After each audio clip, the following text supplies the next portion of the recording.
my dance make it hurt.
Ladies and gentlemen, oh yeah, if there was ever a time for the big time show to make its appearance, it is today, without a doubt. What in the world is going on today? Oh my.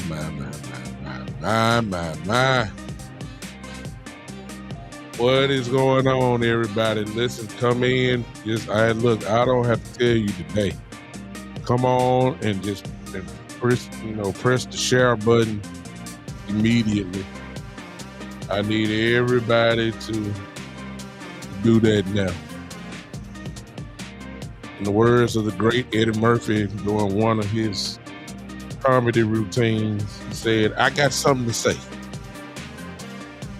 And if there was ever a day that I have something to say, it's today. And I know I'm not the only one. I know I'm not. I already know. Y'all got something to say too. I know. I know you do. I understand.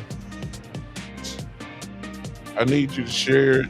And also I need you to hit that like button for me. I'm sharing right now as we speak. I need all of you that are on here. Hello to everybody that may be on TikTok.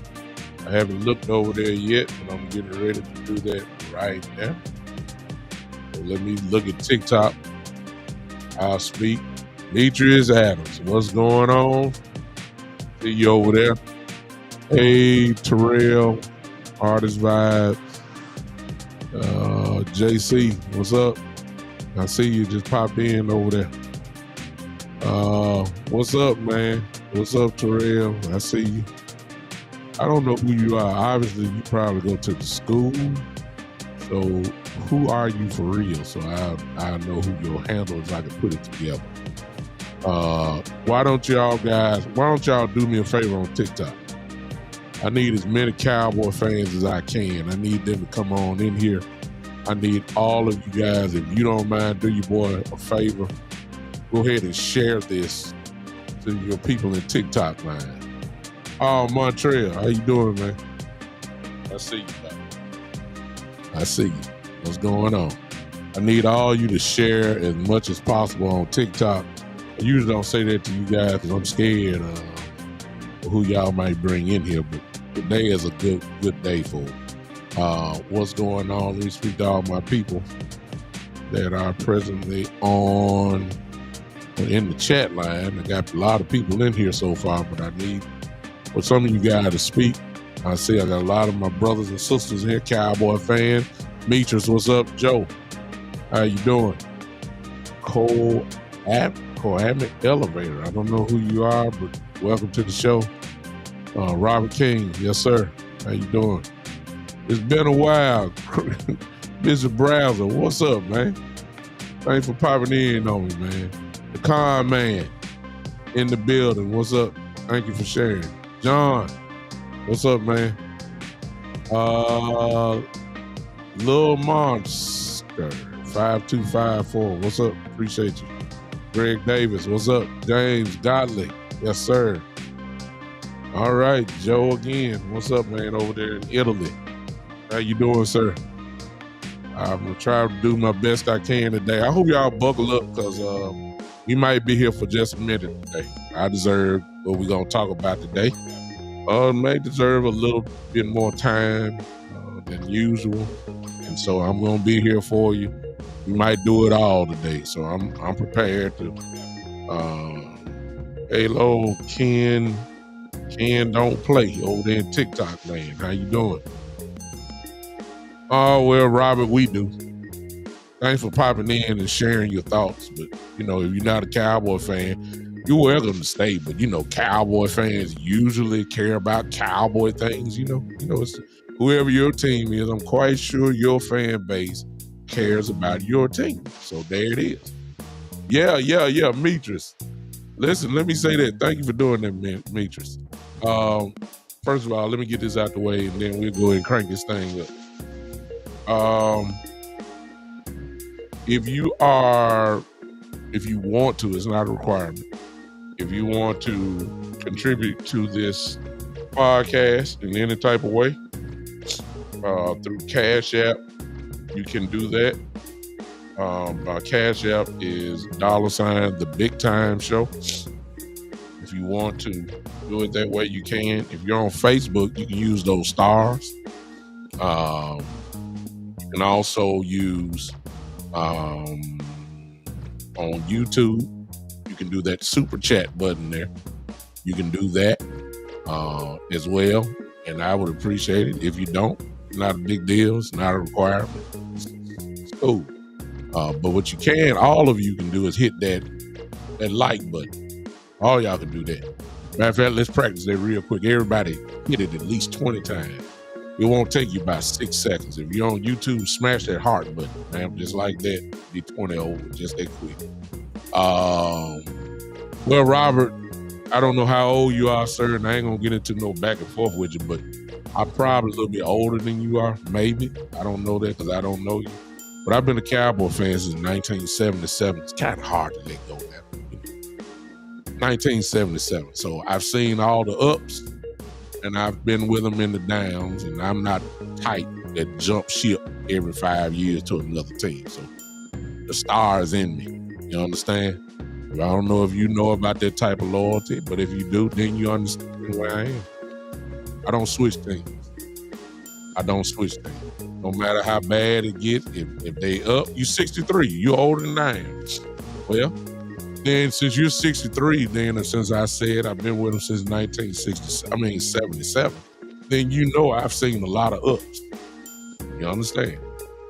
So, I'm a Cowboy all the days of my life.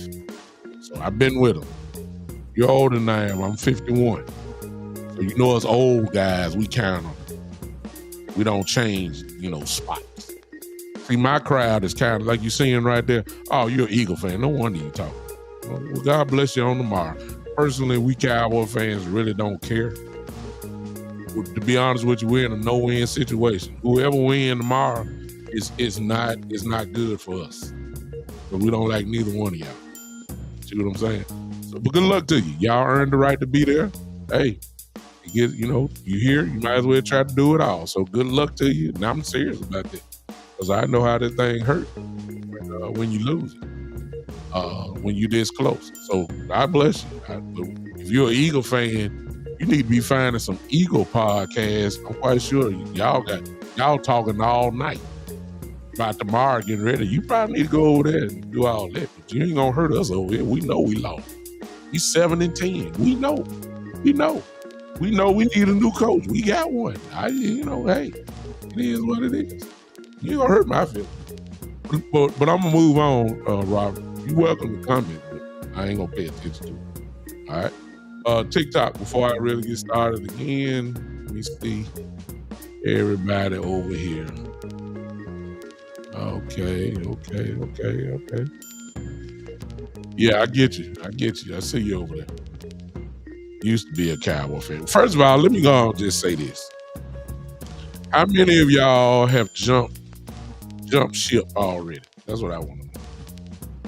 If you turn it in, I ain't even gave the title because y'all know what I'm talking about. If you turned in your Cowboy star, let me know here. Just let me know. I mean, it's your right. I mean, so there's a lot of Cowboy fans, after yesterday, and that was it. I saw stuff that season ticket holders for 15 years. I just saw it before I came on. Said I can't do it no more. I'm not renewing them. Renewing my season ticket. So, that's it. I just saw it. And a lot of people feel that way. And hey, everybody's fandom is different.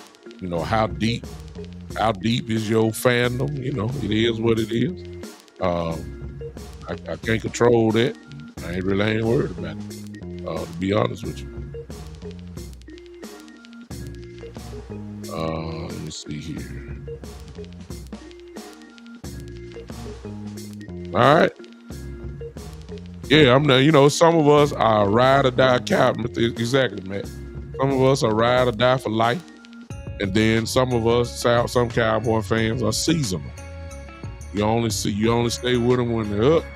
When they go down, you jump ship. I saw some guy got on and say he's leaving the Cowboy and he's gonna put on a Lion hat. He ain't had the Lions ain't got no new season really just other than the last two. And it didn't get them. They got to a championship game, but it didn't get them nothing. They still a team that ain't never been to the Super Bowl. So.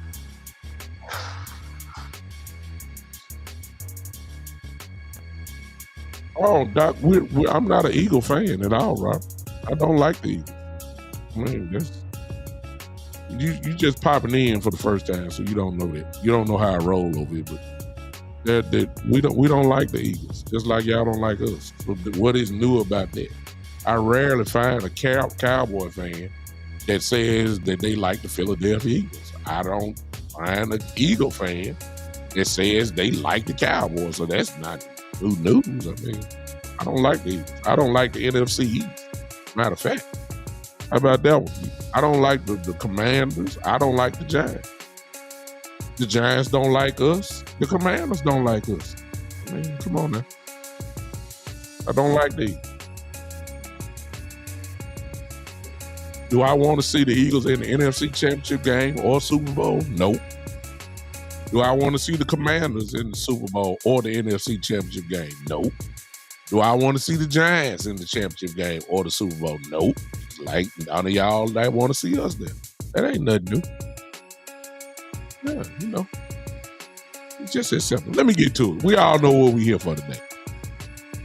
Coach Schottenhimer is now the leader of the Dallas Cowboys.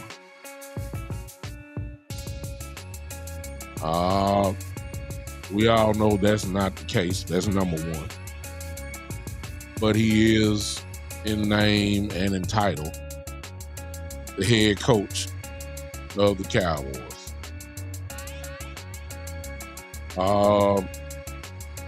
When I heard the news, I was like, oh, okay. I wasn't shocked. I wasn't disappointed. I wasn't happy. I was kind of just neutral. No sense in me lying about it.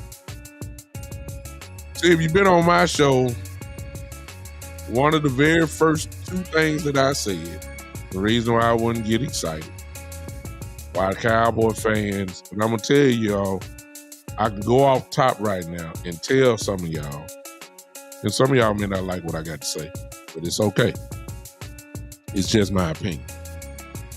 A lot of y'all are you should be mad at Jerry, not for the hiring of Coach Schottenhimer, but because of what he put out and the delay that he had. I don't see the urgency. Number one, when Mike McCarthy left, he didn't get fired. He left the Cowboys at the time. When he left the very next day, the first name everybody heard was Jerry and Deion Sanders had a talk. Deion Sanders then comes out and says he's intrigued by the Dallas Cowboys job. And Cowboy Nation, their hopes and dreams went up in the air. Everybody went cuckoo. All right? If you've been a part of my show, I say don't get too hyped. And why did I say that? And here y'all go. Some of y'all be getting mad at me. I told y'all Jerry Jones will not hire a black man to be the head coach of the Cowboys. I told y'all that. I'm going to leave it at that. All right? But any name, y'all, that came after Deion Sanders was almost like we were settling because Deion's name is so high in the air.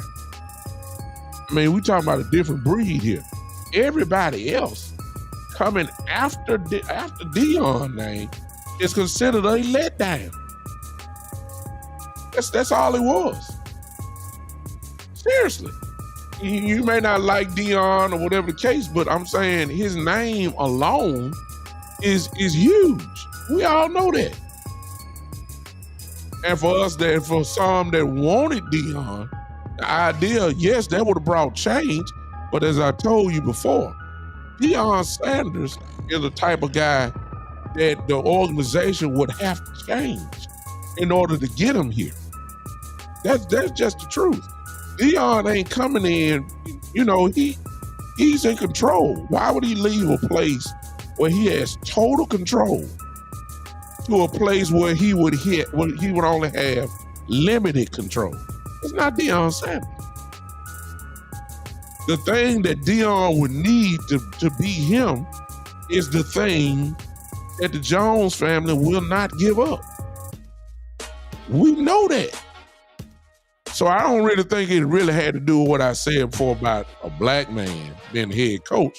It's just that man and any white man that would want that type of power, they wouldn't come to Dallas. Ben Johnson put it out a while back saying that he would want control. He ain't never coached just like Coach Schottenhimer. Ain't never been a head coach. Y'all like the little pretty plays Detroit had, but Ben Johnson ain't never been a head coach. We don't know how he gonna be. Okay? But I told you that just not gonna happen. Ben Johnson was never gonna be a candidate. He didn't even get a phone call. Because he already put out there what he want. And the Jones family ain't giving that up to him.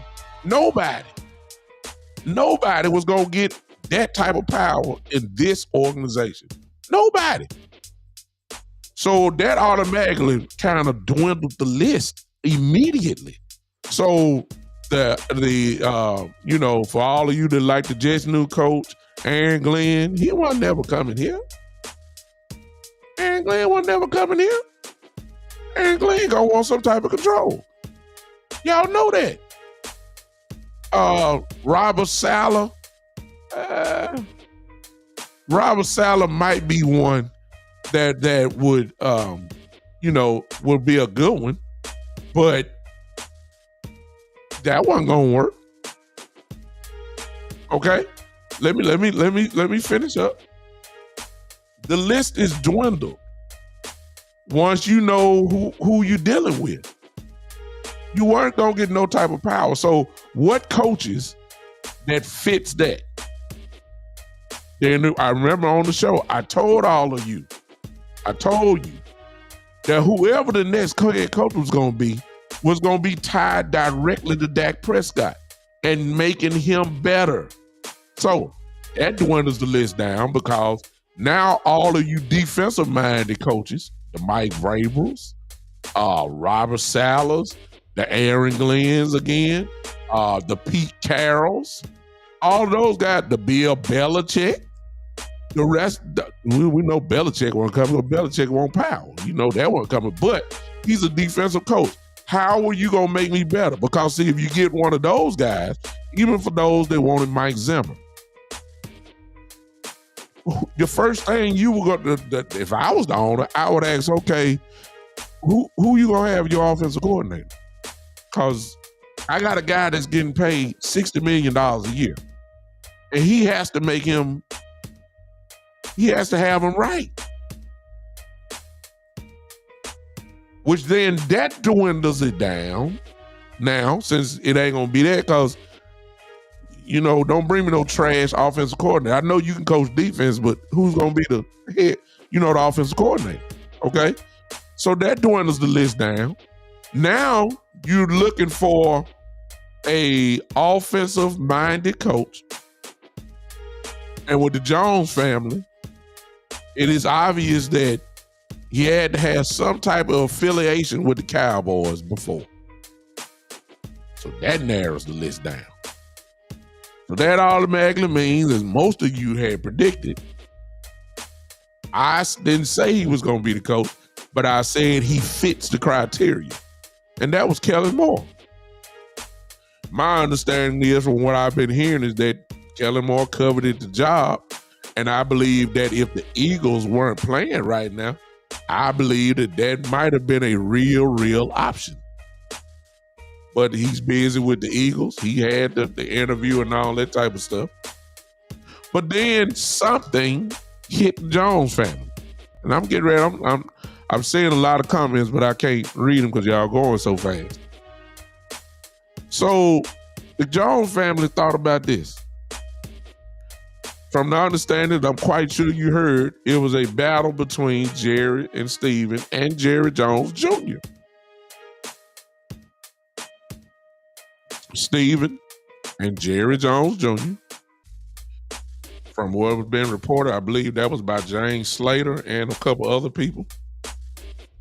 And when James Slater said something, you can just about put it in the bank. It was a battle there. Jerry wanted Dion. Jerry Jones wanted Dion. But Stephen and Jerry Jr. wanted Brian Schottenhimer. We ain't got to go through that because we see what happened. Jerry bowed down to his son, Stephen, and Jerry Jr. And that is why I don't know what the convincing lines were. I don't know what it was, but they convinced him to bow down off Dion. And from my understanding, it said that Stephen in particular loves Brian Schottenhimer. So this is, it fits the criteria. Brian Schottenhimer will not be a roadblock for the Jones family, particularly Jerry. Jerry can do what he want to do, however he want to do it. Nothing changes. Some will say that it is a perfect puppet. Okay. But I want to throw this in for Coach Schottenhimer. He might be a perfect puppet in the way that the Jones family look at how a head coach is, or won't bring no drama or whatever else. But make no mistake about it, because I know y'all done checked out his resume. Because he came up quick, his name came up quick, and it built a lot of steam very quickly. Coach Schottenhimer is a good coach, y'all. I know y'all don't like it, but I'm here to tell you, he's a good coach. Okay? I know y'all don't like it, but y'all need to go check out his resume. See, some of y'all gonna say, well, he bounced from team to team. He done that. Look, it's hard to stay a coach in this league for 25 plus years straight. The man ever since he started coaching, he ain't never sat on the sideline. He's been coaching for 25 years, and a lot of that has been at the offensive coordinator position. Those are the facts. It's not a opinionated That is a fact. This man has been the champion. Look, the Rex Ryan, when the old Mark Sanchez was there, guess what? Brian Schottenhimer was the offensive coordinator of those Jets. What did those Jets team do, y'all?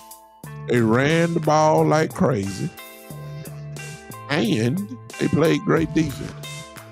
I believe the Jets went to 2 AFC championship games off that little system there. Y'all don't remember that, do you? But check the history out. Okay. Let me ask y'all this question. Well, let me throw this out real quick.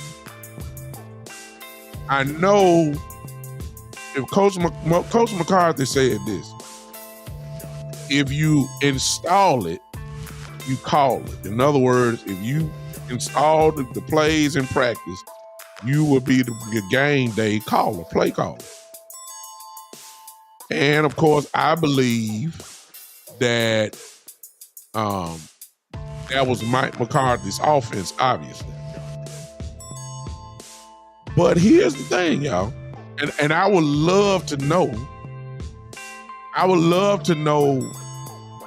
what Coach Schottenheimer's real role was, because he was listed as the offensive coordinator for this team the last 2 years. I would love to know. I know he didn't call the games, but Monday through Saturday, I would love to know to what extent his role really was as listed as the offensive coordinator. I would love to know that. He didn't call the games.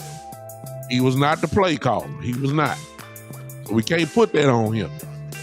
Y'all might want to, but you can't. But I would love to know how much involvement he had with Dak.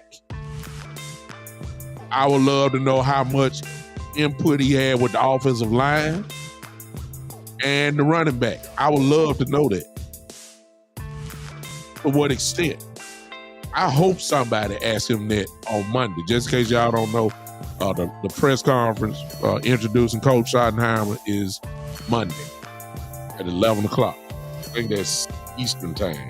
I think I may be right on that. Just have your phones ready, because it's going to happen on Monday. Okay? But he was listed as the offensive coordinator for this team. I just want to know how much involvement you really had other than on Sundays. And I'm quite sure he had a nice role and influence in some type of way. But here are the facts, y'all. Facts. You can't argue with it. Can't argue with it.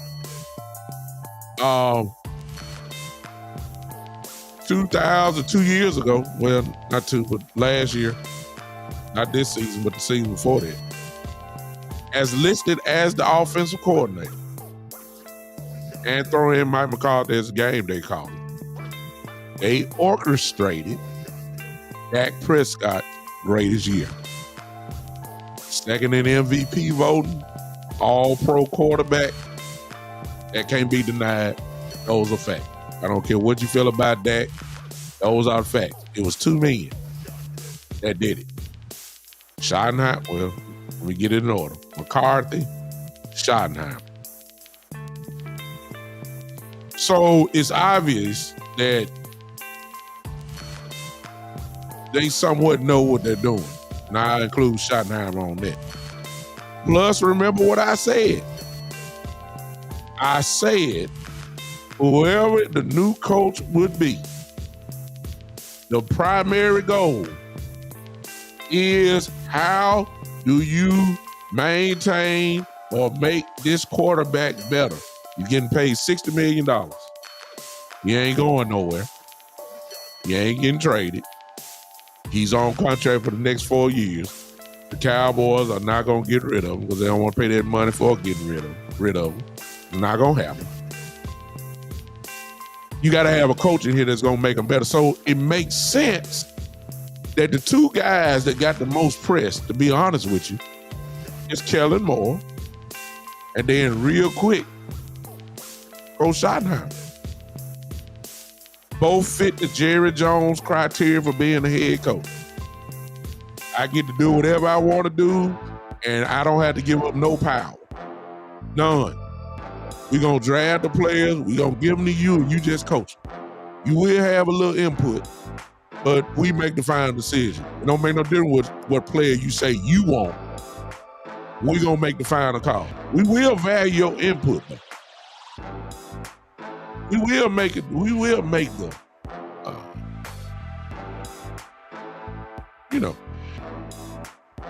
and I'm quite sure Schottenhimer will do it, because here's the good part about it, y'all.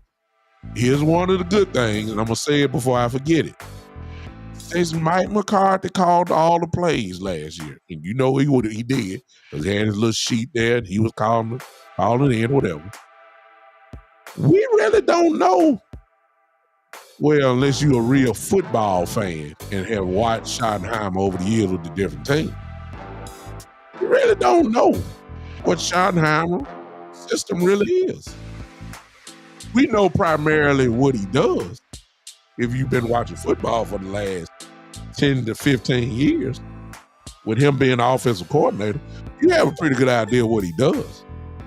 But nobody ain't seen it, because he didn't call the plays. That means things are new, and defenses are going to have to catch up. It's not Mike McCarthy's offense. Schottenhimer played differently. Let me take your mind to most of what most of you might remember. First of all, I got a super chat. Thank you, Terry. Terry says, if Jerry wanted Dion, he would get Dion. Billionaires don't do no. We know we will never get a black head coach, especially Dion losing. He too black. Okay. Yeah. That's the opinion of my brother Terry Turner. He went in a little more detail than I did, but there's their statement there. And I agree with him 100%. I said that at first, that it wasn't going to never be a black head coach in Dallas. He went in detail with it. So it's the bottom line. We don't know. Defense is going to have to catch up with Schottenhimer at first, because you got to see what he did. But let me take your mind back, y'all. Now, a lot of y'all forgot he was the offensive coordinator with the Jets when Rex Ryan was the coach, and they went to 2 AFC championship games. Just couldn't get over the hump. And they did that with Mark Sanchez as a quarterback. I mean, come on now. That one, when Mark Sanchez was very young, all that type of stuff, not a quarterback that you would say, yeah, we got Mark Sanchez. You wouldn't do that. And what they did was play great defense, and they ran the ball like crazy. That's what they did. Now let me catch you back up to Seattle. Because if you've been watching Seattle for the last, 10 to 12 years, we all know Seattle is a tough-minded team who ran the ball a lot. And they were always tough to beat at home. Y'all know how rough it is to play in Seattle. And they had produced some real good teams. Pete Carroll, Schottenhimer, there it is. You can't deny it. We all remember those days. Brian Schottenhimer was the offensive coordinator of most of those teams. You don't believe me? Go back. Y'all remember how tough Seattle was. Beast mode. Do I have to remember Ryan Yardley? Penny, running back. God forgive me for not remembering his first name. Penny was the running back. A young Russell Wilson, who carried this. I ain't gonna say carried, but he was a big part of leading Seattle to 2 straight Super Bowls, winning 1. But I had to remind y'all of that. Coach Schottenhimer was there. Okay? I'm just saying. See, you can put whatever sly comment you want there, but see, it's kind of hard to argue with fact. Schottenhimer is a guy that knows offense, yes. He knows how to coordinate the offense, yes. And on the record, his offenses ain't pretty good because they're tough-minded. He runs the ball like crazy. Look who he learned from. His daddy. God bless his soul. Martin Schottenhimer. Hall of Fame coach. Who else he was around? Pete Carroll. Will be a Hall of Fame coach eventually, who just got hired to the Raiders. I mean, look around. I ain't count the Jacksonville days, and once you look at who he's been around, it ought to tell you. And if he was in charge of the offense, it ought to tell you he knows what he's doing. I ain't got no question about that. See, that's why I said when you put Deion out first, and then you end at the end of the race with Coach Schottenhimer, it's a letdown.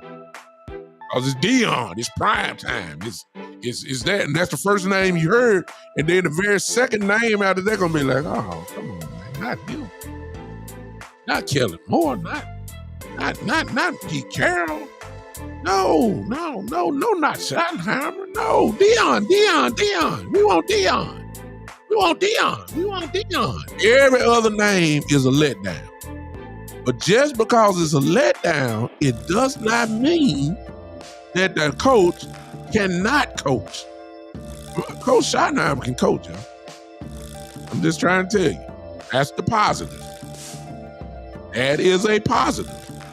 Is his offensive mindset and the way he coordinates games is really what Cowboy fans have been begging for.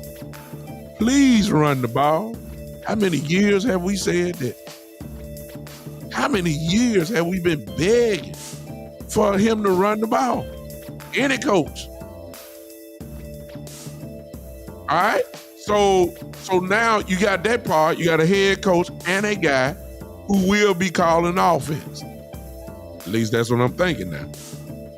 We figured it. Now, I don't know if he's bringing in another offense coordinator or not, but I believe he's going to take over that. I would hope so. Nobody ain't really said that yet. I believe that's what's going to happen. But that part, I think we can get a checkbox ready for it. Which, remember I also told you, until I find out who the head coach is, then that's going to kind of dictate how I think the draft now will go. Oh, I got a clue now. Just because of who you hired. Oh, I got a clue now. I don't want to get to that part yet, because I can save that. Now, it is also reported that Matt Uberlus or whatever. Okay? Now, well, let me say this. Thank you, Jason.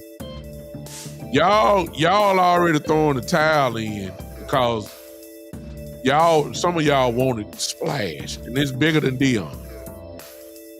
See, I'm gonna tell y'all something. Me, now you may want different, because see, Deion really was never really in the picture. I really don't believe he was. I believe it was, as I said before, I thought it was just a negotiating tactic to make Colorado come up off some more money for Deion. I believe that with all my heart, and I believe that's what's going to happen.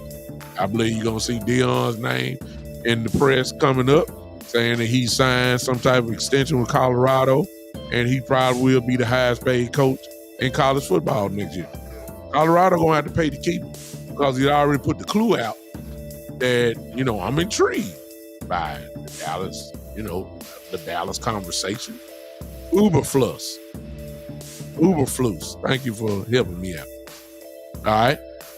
Or because you already put another clue out.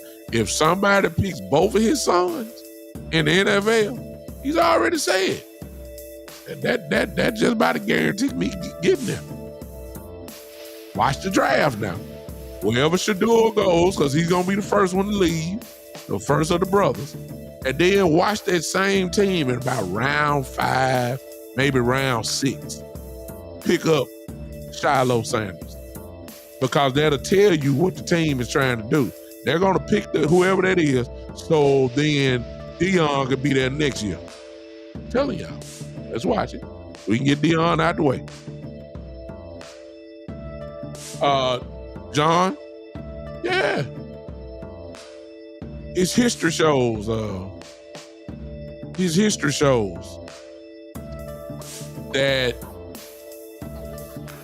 he is a run heavy, play action pass type coordinator. Run first. All you gotta do is look at his history. Go back and go down his list. I should have put it up here. Go down the list of teams he done and got to go back and think of who the running backs were. Like with the Jets, I believe Curtis Martin was there. When you start talking about Seattle, we talking about beast mode. Marshawn Lynch.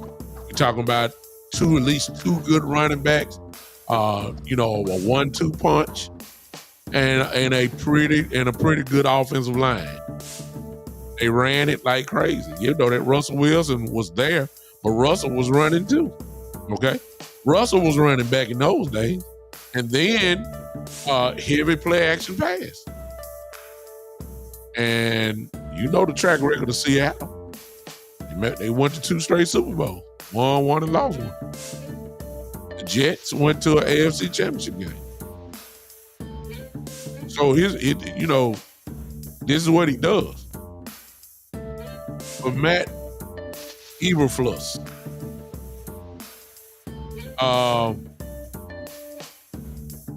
he's coached in Dallas before. Cowboys are fully aware of him. He's already there. He's already know the building. Knows he coached, I believe, from 2000. I may be wrong at the end part. And I had it before. I just don't have it here now. But he was here in 2011. He was not the defensive coordinator, but he coached under. Jesus!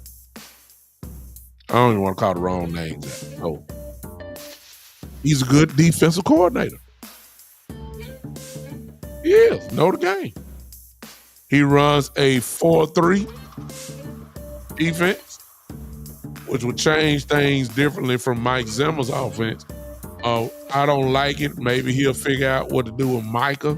I see your defense coordinator had the same thing. I feel the same question that I need from the offensive coordinator. How are you going to make Michael Parsons that much better? I don't think that a 4-3 that just has Michael Parsons on the edge, I don't think that's good for Michael. I would just like to see how he's going to play Michael. It's obvious Michael need to move around. I don't know if that's what he's going to do. I don't know. I would think that what he would do, but he runs a 4-3. Which means, see, when I told you, when I get the coaches, I kind of know how I start thinking about the draft. Oh, let me get back to this. I see Jason is telling me the God knows truth. This is the truth. Jason says, only time will tell on this hire. I agree 100%. And then I think I see Michael Rogers in here. What's up, Mike? Been a while, Doc. Michael Rogers says, hey, Bishop, just tuning in. Is it a good hire? I ain't gave my final answer on that. I think it's going to be a whole lot better than what people think it's going to be. See, one thing y'all got to admit, and y'all got to have to admit, y'all getting confused by the record. Y'all do realize that we had a whole lot of injuries in key places that we really never really got back. I keep telling y'all that the team was injured. I mean, you can't run the race without the real horses. You just can't. I got practice squad guys starting out there for a lot of games. Come on, man. I mean, we Michael Parsons is on the sideline. Just y'all getting confused by the 7-10 record. If this team was healthy, they are beyond a shadow of a doubt are a 10+ win team. There ain't no doubt about that.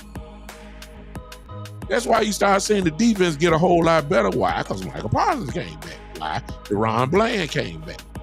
It's a big difference than having DeRon Bland, all-pro cornerback, and then rather than having a practice squad cornerback. I mean, come on now.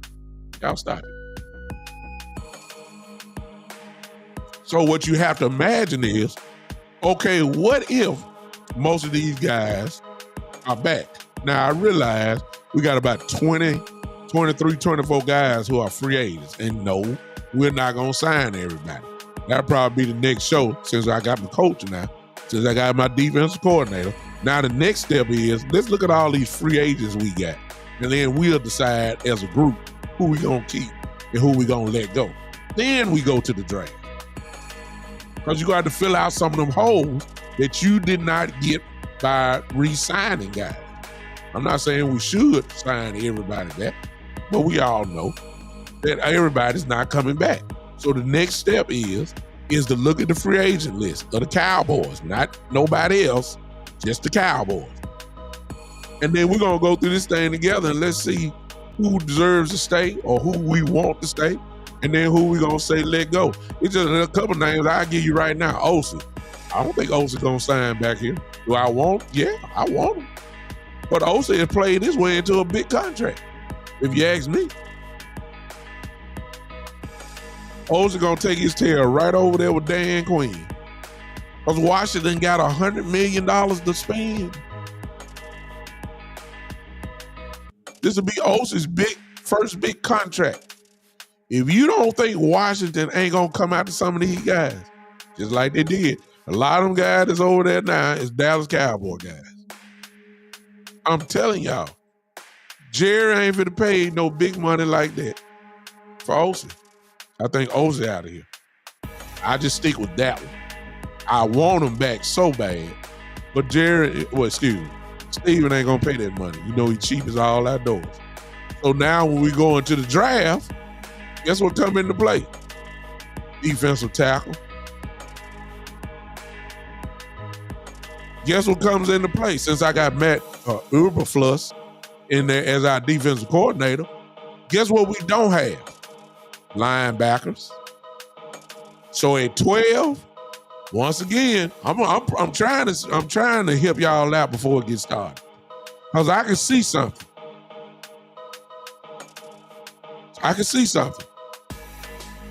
Just like, and here it is. And Jason already beat me to the punch with his comment. Y'all see that? I see when I said run heavy and Brian Schottenhimer love to run the ball. He loves it. He's a heavy run guy. So that would automatically tell you, okay, well, with the first round pick at 12, and if Gentry is sitting right there, here's what the problem gonna be. Brian Schottenheimer's mouth may start watering, like slob, like a dog. It would. Because Gentry is sitting right there. He would answer a whole lot of, he would be the answer to a lot of problems if you get him. He would. You can re-sign Rico now and you set at running back with your 1-2 punch. He's there, but also keep in mind, the running back position is loaded this year in the draft. Loaded. So it ain't just Gentry. It's a whole lot of guys that you'll be satisfied with. And the only reason why you'll be satisfied because you ain't watched them play. The kid from Iowa, Johnson, is tremendous. Okay? And he gonna go probably second round, something like that. Hampton is good. Real good. The kid from North Carolina is good. I'm saying it ain't just a dying, it just ain't a dying time if you don't get Gentry. If you don't get Gentry, because see, this is what I'm trying to tell you. Now you finna go against, this is where the Jerry Jones, Stephen Jones part comes into play, which would be the reason why Schottenheimer will not be successful if this comes into play, and it will come into play on draft night. Because Schottenheimer will say, I need Gentry. And then here comes Steve and say, we don't draft no first round running back. No, we did that with Zeke.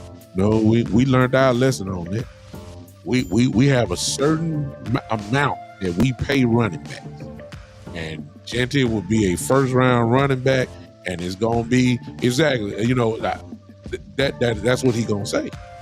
So he gonna get knocked down real quick. He gonna find out real quick who in charge here.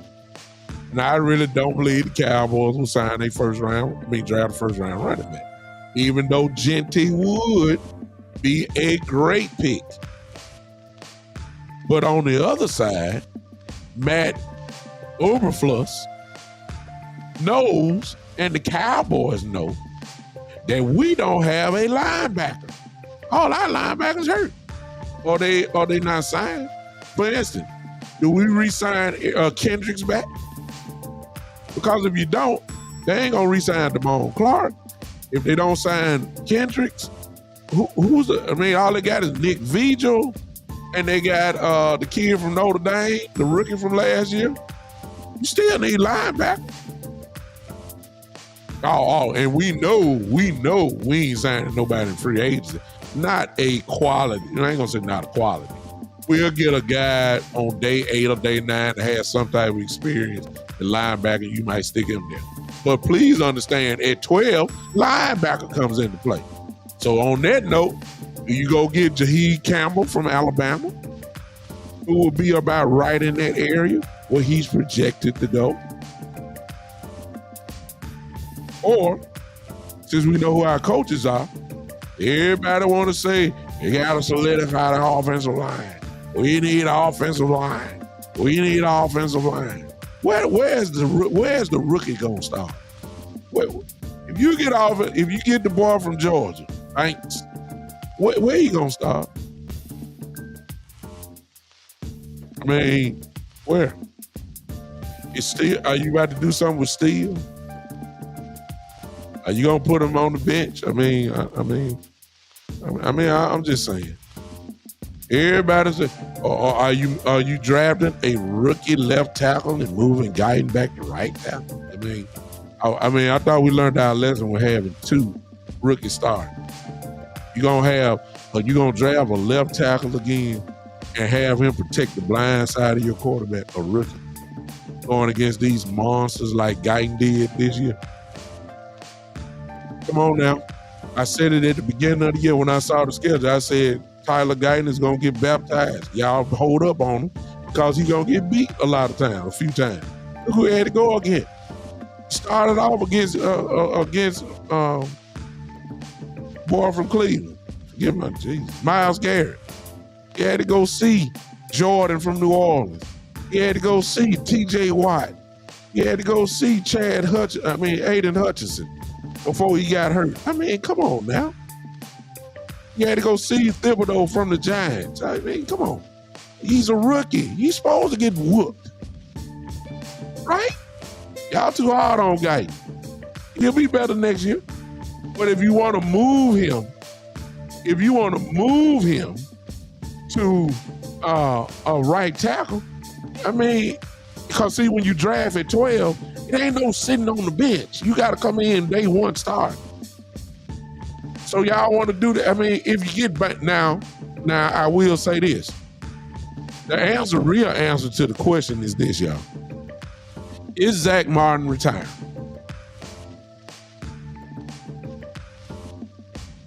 See, if Zach Martin retires, I understand you getting Banks from Georgia then. I understand that. If Zach Martin is retiring, then I understand drafting at 12 another first-round offensive lineman. I get it. Then. And then y'all, see, this is what I'm saying, y'all. Y'all, some of y'all are a little bit too emotional and too quick. See, how about the running game didn't work because Mike McCarthy just wouldn't run the ball? Anybody want to entertain that option? Because, see, when he did decide to run the ball after Dak went down and Cooper Rush got in, he made a mistake that first game and had Cooper Rush throwing 35, 36 times a game, like he was Dak Prescott. But when they really zeroed in on running the game, didn't Rico go crazy for them about 3 or 4 weeks in a row? So that means them backup offensive linemen, them same linemen that y'all talking about, Guyton, DB, Steele, those were the same guys that were playing when Rico went off. So what does that tell me? It tells me the line, as long as they're going forward and can go hit people, that tells me they can get the job done because Rico went off. So I ain't too quick to give up on Guyton and BB, and I'm not giving up on them when I know they knocking people off the ball. Y'all done forgot. Rico went, what, 3 straight games over 100 yards, got to 1,000 yards with that punched up bag-up line. Hello. With that bag up bad that y'all say is so bad, they were beating people up on the line. Y'all don't want to give no credit, but the same folks y'all talked about. Plus, what you gonna do with Hoffman? I believe Hoffman come right in and start somewhere. Like if Zach Martin retires, okay, why not put Hoffman at center and BB at guard? I'm just throwing stuff out. Why? I'm not sure about Terrence Steele's contract and all that type of stuff. If somebody can look that up and fill me in, I don't know if he's got 2 years left or 1 year. I don't know what it is. But I can tell you how the Jones family think. If he got 2 years left, he's starting next year. Terrence Steele is starting. I mean, left guard is a lock. And I think left tackle is a lock. The Cowboys don't give up on linemen, just because of one bad year. Y'all know that. If that been the case, Connor Williams back in the day wouldn't been here all them years he was here. They kept him at guard. We know how bad, well, I ain't gonna say how bad it was, but we know how he struggled. Hello? Y'all act like y'all done forgot. The Cowboys, at the first game of the year, they will have Tyler Guyton at left tackle. I don't care what y'all say. Tyler Smith will be Tyler Smith. Yeah, Tyler Guyton, not Tyler, Jesus. Smith will be at left guard. Depending on Zach Martin, there's a possibility that BB may be there or Hoffman may be there. One of those two, both of them may be the guard and the center. And Steele will be the right tackle depending on what his contract is. So why are we gonna draft? I'm sorry, I got a $2 super chat. He said Eberflus calls you killing Eber. I mean, I don't care. I learned it. He just got hired. Eberflus. That's it. Eberflus. Thank you, Terry. Appreciate it. Eberflus. No, Jason, he can't go to guard. He's a tackle. Guyton is a tackle. Now, you got to remember, when he was at Oklahoma, he primarily played right tackle. He did not play left tackle. So if there'll be some transition, that would be the transition, him moving back to his natural position, which is right tackle. You know, the Cowboys love getting guys and then switching their positions up or stuff they play. Like BB. BB was a guard. Now all of a sudden they want to make him a center. I butchered the man name, but he'll. Yeah, that's a good one observation there. Somebody said you can move Tyler Smith back to left tackle, but they locked in on him being a guard.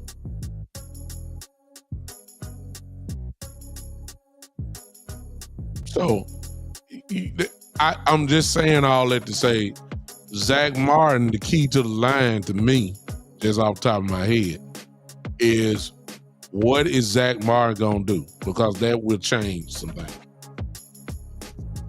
I know we want to splash at 12. I've already said we need to hit a home run. But sometimes your home runs come in the offensive line. I know we pretty much said, because I've narrowed down the first pick to be Burton of Missouri, the wide receiver. But a home run could be Campbell, a linebacker from Alabama. The home run could be the kid from Texas, the offensive tackle. Could be the kid from Georgia. Okay. I'm just saying it could be that. And yes, it could be Genty. But there's some more home run running backs later on. So, but because we got the coaches now and we know what system they run, okay, now we can start putting little clues together now. We can. Once we go, the next thing is Now let's pull up the list of the free agents that we have, and let's try to figure out who we gonna possibly sign and who we gonna let go, and then that will also help us in the draft. What we got? I got to throw y'all another one now. I don't think this will happen, but how about this one? We're gonna need a cornerback. And I don't know see, my mindset is so against Stephen Jones when it comes to free agency that the kind of cornerback that I'm talking cornerback, I need a guy that can play. I need a guy, if they want to go the cheap route, I need a situation like they had with Stephon Gilmore. Somebody that can play, but it ain't gonna cost you so much. That's what they gonna want. But if you going draft at 12 a rookie cornerback, ain't no such thing as sitting them on the bench. See, if you draft somebody at 12 and they starting off the bench, that's not a home run. The development, look, you don't have time for development at 12. No. That's a day one starter. So but we do need, because I don't think Diggs will be back. And if he is, I mean, even though somebody say he might be back at training camp, but I don't think that.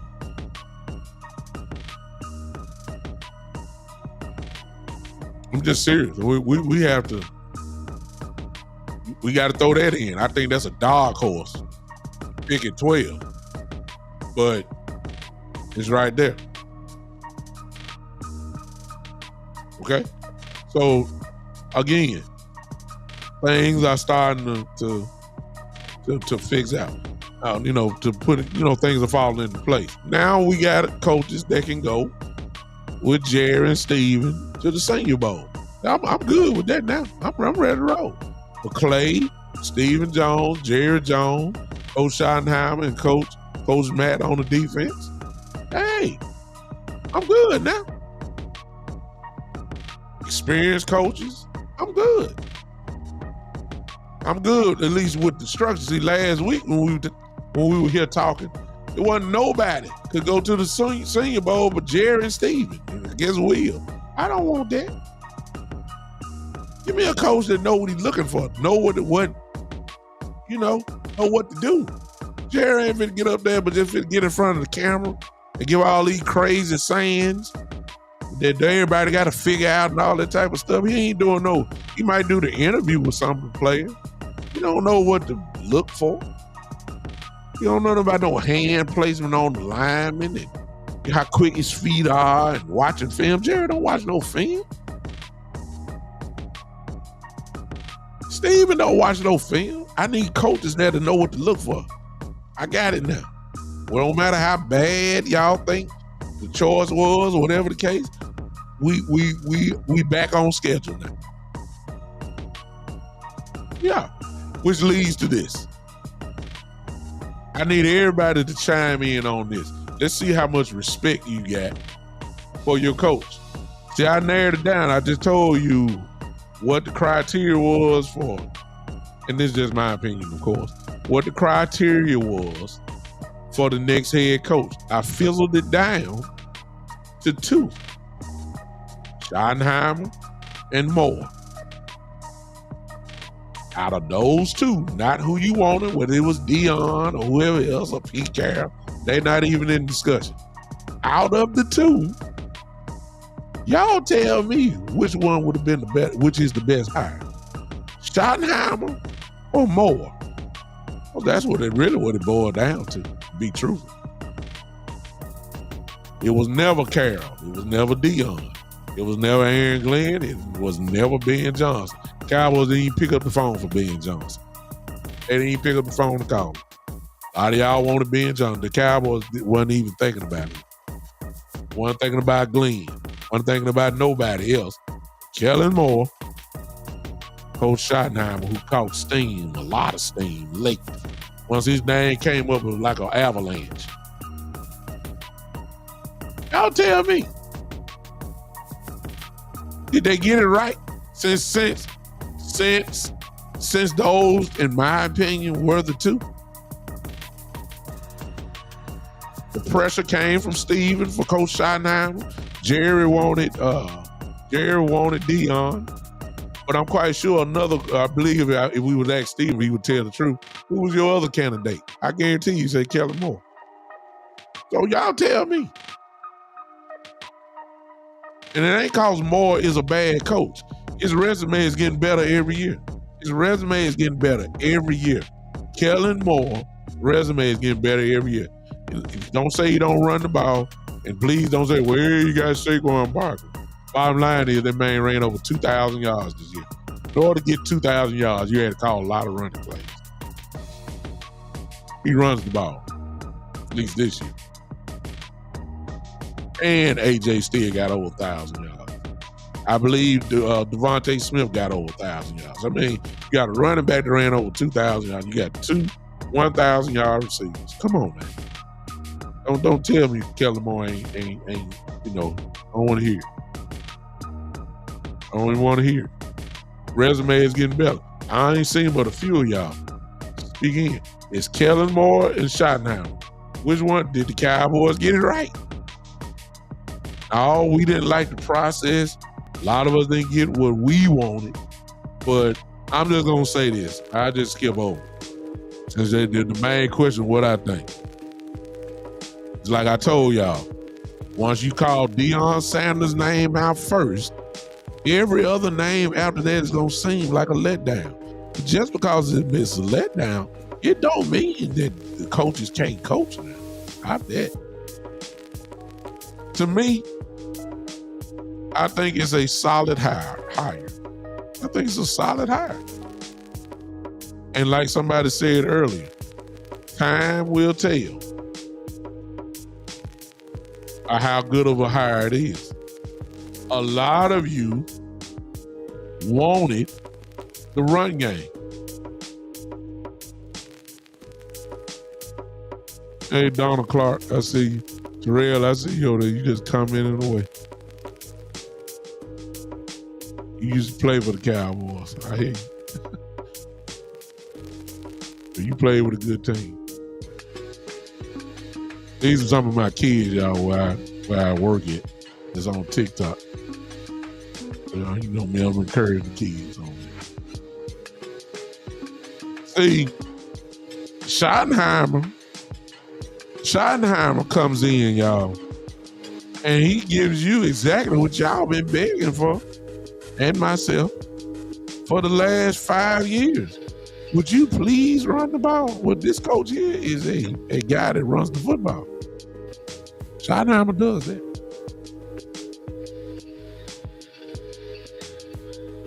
I got two questions though. Here's the first one about Schottenhimer. Not really Schottenhimer. What it really is. See, I just thought about this. And think with me, y'all.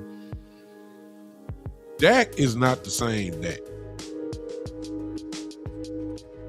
He's getting slower every year. Okay? Just think about it. I know I'm fast forward.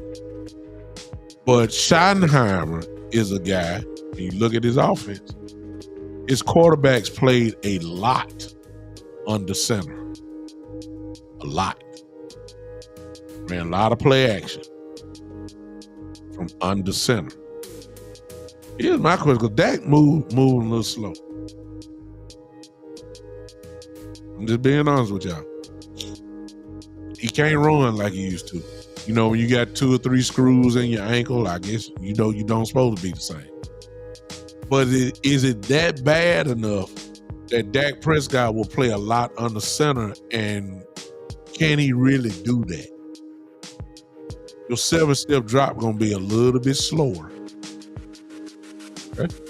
Your 5-step drop is gonna be slower. You might get away with a 3-step drop, but your 5 and 7-step drop ain't gonna be as crisp as it should be. So my question is this. Y'all remember when Dak went down and Cooper Rush came in? the adjustment was that they had Cooper Rush running the pistol. The pistol and the shotgun are different. In the pistol, you line up maybe, 4 yards off the ball. Shotgun, you may line up maybe 5 or 6 off the ball. That's big. In other words, you get Dak away from, you still can run the pistol, you still can run a lot of play action and stuff off that, and it almost be the same. But I'm wondering, because I'm worried about Dak's mobility now.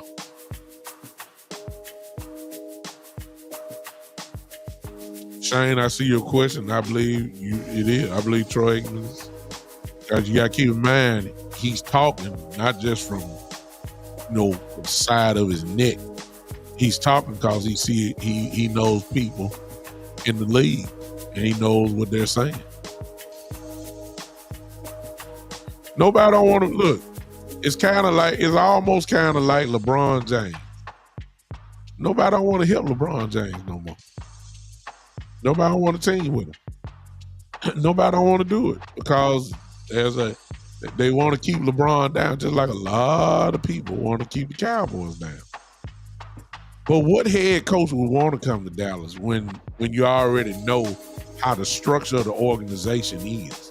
And if you're the type of coach that likes to be in somewhat control, and you ain't gonna be able to do that, well, can you really be yourself, coach?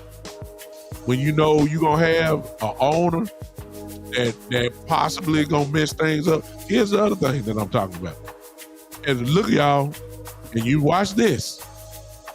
This is what's gonna mess up Coach Schottenhimer. Watch this. Mark it down right now. And I'm predicting that this is going to happen. Mark it down. What day is the day? January 25th. We got a long way to go before games start again. But mark this down. I'm going to keep it too. You know what's going to stop Coach Schottenhimer? Jerry Jones. Because, see, he did that to Coach McCarthy this year. Do y'all remember when Rico was starting to heat up? Do y'all remember this year Zeke started crying? Y'all remember that? And did you notice that the very next game, Rico was a healthy scratch? There wasn't nothing wrong with Rico. They just put something down. There wasn't nothing wrong with Rico. And he got Zeke in there to start, and Zeke didn't do absolutely nothing. All that crying and stuff. Jerry messed that up. And I'm saying that because, watch this. If Schottenhimer come out run heavy, you know what Jerry Jones gonna say? He's gonna say, hey man, I paid this guy $60 million a year, 240 total. And I don't need him, just handing the ball off. I mean, I got CD Lamb over there. I paid him $35 million a year. And he needs to get the ball more. And I got a quarterback who I'm paying this amount of money to. They need the ball. We need to get more balanced in the pass game. That's what's gonna mess up Schottenhimer. I guarantee you that's gonna happen.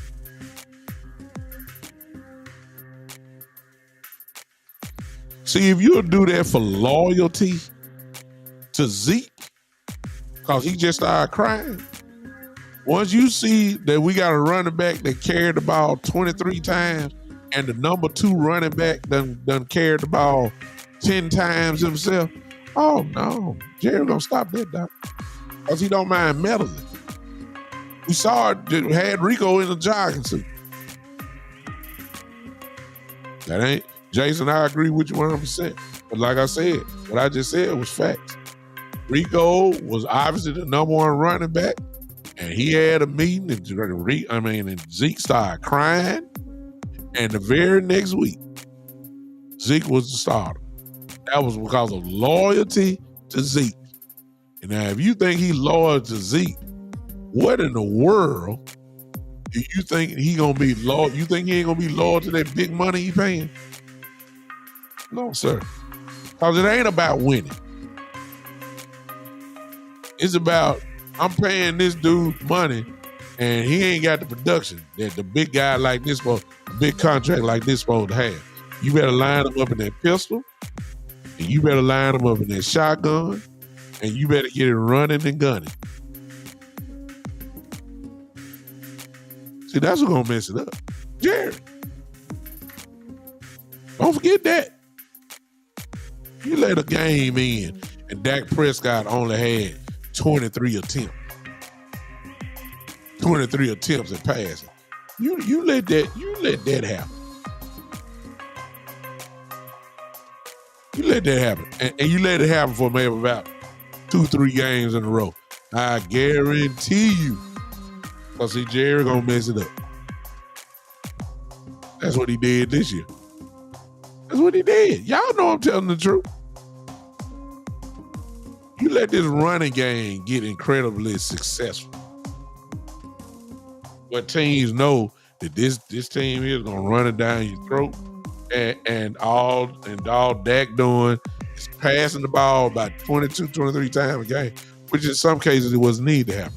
I'm promising Jerry is gonna get down there and he gonna call Coach Schottenhimer in that office, and he gonna mess up the season. Y'all know I'm telling the truth. See, that's why I always say that the talent level has to win in spite of the front office, and I did say bad coaching. See, I can't judge Coach Schottenhimer, and guess what? You can't either, because we haven't seen it yet. We haven't seen it. We don't know. He's never been a head coach. We don't know nothing about his motivational skills. We don't know if the team is going to run through a wall. We don't know the culture that he's going to set. We don't know. And I like that. Whether you want to or not, and you're a Cowboy fan, you're going to have to give him a chance. I'm expecting him Monday to be excellent. Because if you watch his press conferences this year and last year, he is excellent with the media. Knows the game, can talk it out. I'm expecting this to be one of the better press conferences we've had. He's that good on the microphone. He knows the game. I'm guaranteed he's going to have a nice vision. He's going to sound right. I mean, you can't judge what you haven't seen yet. You can't do it. I believe it was a solid hire. Not the guy that I wanted, but I believe it's a solid hire. I'm not mad. I think it was a solid hire considering who he is, what he's already done, his knowledge of the game, knows how to coordinate our offense, knows what it takes to have it. He's a physical coach. That's what all his teams were. Physical. It's what we've been asking for. We just didn't get it through Kellen Moore. We didn't get it through McCarthy. We didn't get it. I like Coach Matt. I don't want to pronounce the last name because everybody said I'm butchering it up. I don't have a problem with the defensive coordinator hire. I don't have a problem with Schottenhimer. I don't. I'm not saying we're going to the Super Bowl next year. I'm not saying that. But I am saying the Cowboys are probably going to be pretty, well, let's put it this way. They're going to be better than what a lot of people are thinking. I believe that. I believe it. Now, don't ask me what the record that means. I don't know. I just say we're gonna be better. And see, here's my thing. We better be better. You know why? I told y'all this the other day. We're behind now. You know, and I know it's 1 year, but let me tell y'all something. Jaden Daniels of Washington, they ain't going nowhere. Washington finna be here for a minute. And they got $100 million that they can spend in free agency. You don't think that Magic Johnson and those guys gonna say, hey, we have the Super Bowl. This team made the NFC Championship game this year. And very well could be in the Super Bowl this year. We want to make sure we stay here. Please understand Washington ain't going nowhere. Please understand Philly really ain't going nowhere. And I know some of you gonna say, well, remember they had their collapse. And I don't think that's gonna happen too many times. Unless Saquon gets hurt, he gonna go crazy running the ball next year. AJ Brown gonna get 1,000 yards next year. Devontae Smith, if they ain't hurt, gonna get 1,000 yards next. They ain't going nowhere. They had the number one defense this year with 2 rookie cornerbacks. Guess what? Those 2 rookie cornerbacks gonna get better. Philly ain't going nowhere. We better do something in this draft. Or free agency, which I know we're not gonna do in free agency. Well, let me put it this way. We are gonna get some free agents, but that'll be for depth purposes, because that's the Cowboy way. Won't be for impact. We're gonna get free agents. It just ain't gonna be on day 1. It's gonna be on day 2. So when everybody start calling out all these names, y'all stop it. You know, Steve, even if we're not spending money. We spending money on free agents for depth. That's what we're gonna do. So our free agents will be picked, on day 7 of free agents, not day 1 or 2. It's not gonna happen. So let's keep all that in mind. That's why I say, since they love draft and development, guess what? Then they need to hit home runs this year in the draft. Since they dedicated to that and playing younger guys and all that type of stuff, you better hit in those first 3 rounds. The sexy pick to me would be Genty. It would benefit you, but I don't think they're gonna do it. The solid pick will be if you lose a defensive tackle, y'all ain't gonna like it, but it makes sense. If you lose an Olsen, Mason Graham from Michigan, defensive tackle, solid, not sexy, but solid. Solid pick would be Campbell, the linebacker from Alabama. Guess what? Not sexy, but we're talking about a first-team All-American and linebacker that's from the SEC in good old Alabama. Not sexy as Genty. A Genty pick would be, but it would be solid. Huh? Yeah. JD already went over there. We ain't signing those because they ain't gonna pay him that type of money. You know that. O's are gone. That's why I say if O's is gone, guess what? You got to hold a defensive tackle. You're probably gonna have a defensive tackle, the best one, at 12, which is Mason Graham from Michigan, who is a pure dog. Y'all hung over there. Oh, he from Michigan. Man, please. If he a dog, he a dog. And he's a dog. Not sexy as Genty. Genty might be there. But y'all may have to let go of Genty because, how about this? Since the Bears hired Ben Johnson, it's probably going to be Genty with the Bears because it fits. Ben Johnson. They need a running back. They got a quarterback. They got some good wide receivers. Now they need a dominant running back. They need offensive line too, but Genty will be there. I wouldn't be surprised if Ben Johnson get Genty. So he may not even make it to 12. JD said Graham will be gone by 12. If he is gone by 12, y'all know why? Because Graham is that dude. That's why. Anytime you draft a defensive tackle, you see what JD said? Graham will be gone by 12. Guess what? Because he's good. He's a great football player. That's why. The sexy pick may not be Genty, but guess what? If Zach Martin retires, then you might need to go get offensive line.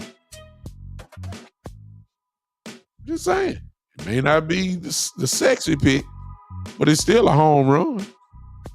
See, Genty is like, to me, Genty is like Barry Bonds hitting a home run, 470 feet. You know, but the Banks kid and the offensive tackle from Texas, they're not hitting it 450 feet, 470 feet. It just might go 410. But guess what? It's the same one run, same home run. Just ain't sexy enough. The Cowboys want pure sexy. Give me Campbell. Give me Campbell at linebacker, since we know we gonna need help at linebacker. Overshawn ain't coming back. If he does, it's gonna be much later in the season. See? And I think that's the way the Cowboys really gonna go. A lot of y'all gonna get mad if Genty is there at 12 and we don't pick him. Y'all gonna be so mad. Ooh. Y'all gonna be so mad. Y'all gonna be so upset. And I'm gonna be like, man, we got plenty. Yeah, and right here, Thomas, a great one. Burden is a sexy pick to me. Wide receiver from Missouri, Luther Burden, third. Great pick. It's a sexy pick, and it would help your offense, without a doubt. You can finally have two dogs at wide receiver. A number one receiver. Both of them are. CeeDee Lamb, Burden is. That will open up a lot. After that, you go get a running back, second round or third round. There'll be plenty of them there because the running back position is loaded. See what I'm saying? Matt Thomas said, I'll be furious. I know, but there's some bad boys after that. Real bad. Some bad boys at running back. You get Burden and you still can go get your running back right there. Re-sign Rico. Then I say, let's go play football. I'm ready to play now. Yeah. Re-sign Rico.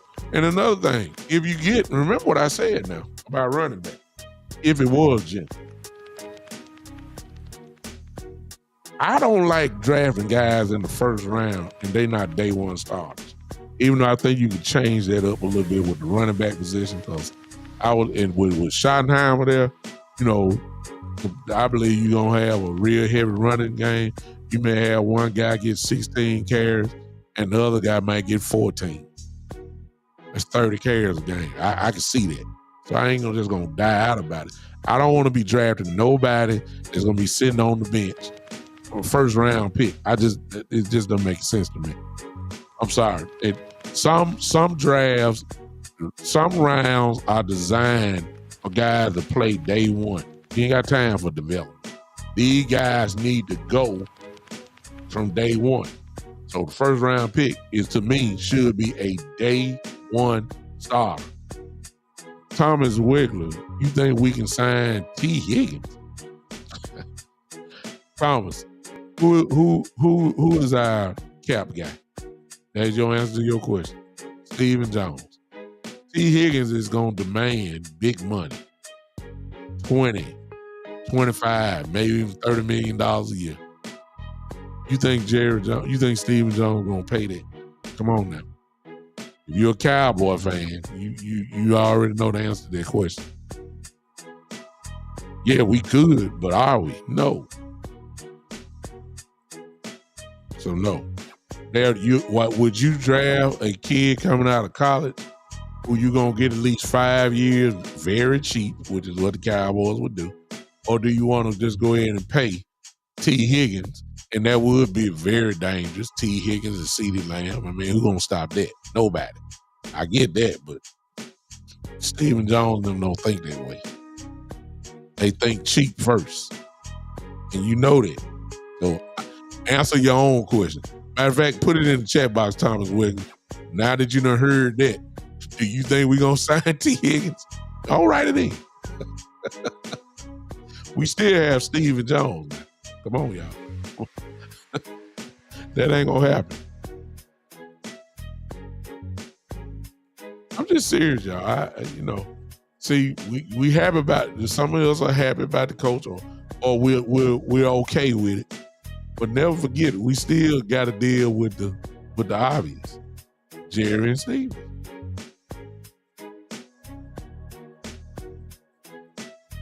Thomas Wiggler said redo Dak contract and sign him and draft a running back.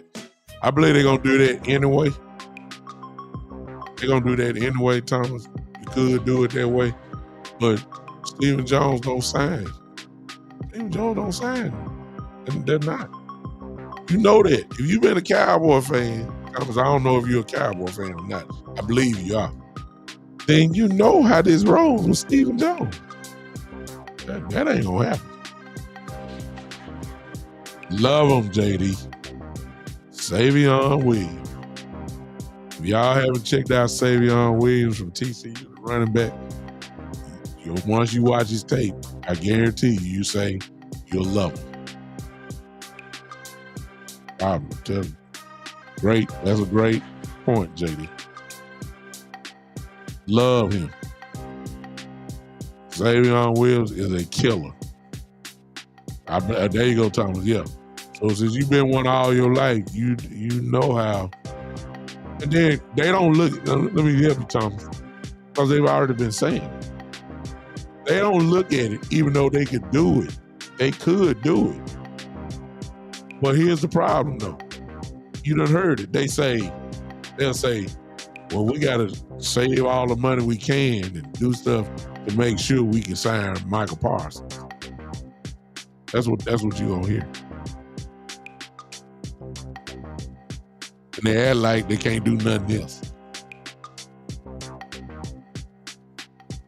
Trust me, Joe, nobody in this chat trusts Jerry and Stevie. That's why I said you gotta. Time will tell, but don't be surprised if they got a pretty good coaching staff together and don't even know it.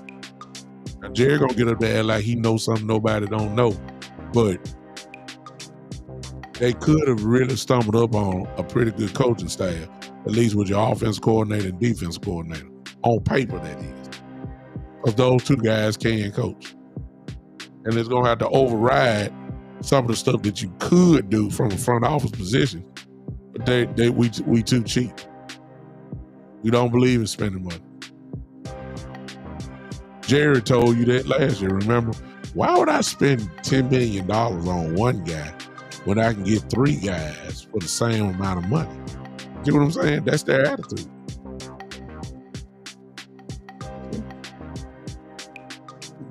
And then what JD is saying, and what you said, Thomas, we could redo contracts and all that. But see, they proved it with Dak last year that they don't have a sense of urgency. They know how much money they could have saved if they went in and signed them early. They know how much money they could have saved if they would have signed CD early. They could have made the salary cap come down, like real downfall. They didn't do it. When they knew what they can save by going and sign them. Same thing, somebody just said, it was a JD. JD just said they can actually save $10 million on the cap if they go ahead and sign him just on Parsons. But we all know that ain't gonna happen. Here, if it try anything, to just spread this thing out, and I don't trust Jerry and Stephen at all. I trust them to mess up. I just don't think there's nowhere in the world they can mess up on the first round pick. Whether it's a sexy pick or whether it's just a great solid pick. I just can't see them. I just can't see them messing up 12. I just can't see it. Second round, a lot of people gonna say, why don't you go get your running back? They may not get it because they may have their eye on another running back. So you got to kind of keep in mind, what is Schottenhimer saying about a kid like Kevin Neal from Kansas, the running back? What is he saying about Scatterboo? What is he saying about Hampton? What is he saying about Johnson? What is he saying about that kid in Rutgers? Running backs are loaded this year. I just named about 5 of them, but it's about 12 more that you ain't gonna be mad at. Especially if they coming in as the number 2 running back. See what I'm saying? They may have their eyes circled on something else. They got 3 picks in the 5th round.